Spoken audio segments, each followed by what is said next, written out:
Ralph Garrett is an investigator with the Crestview Police Department. He works to crack the city's cold cases. Each case is like a fingerprint. They're all different. Even though they look the same, they're all different. And each one of them take you down a different path. But there's one case file especially striking to him. That's the gruesome murder of 71-year-old George Henry Jones.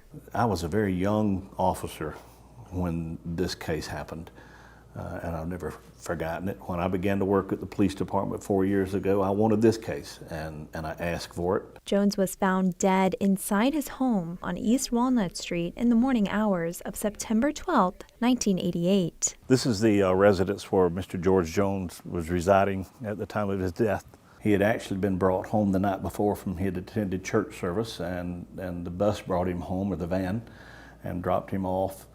And sometime during that evening or early morning hours, someone was in his home and attacked him and resulted in his death. Jones's killer has managed to get away with the crime for more than 30 years now. The case is cold, but Garrett and his team hope new testing of evidence will soon reveal more details about who murdered him. Recently, we have been, myself and some of our investigators have been looking into the evidence of this case.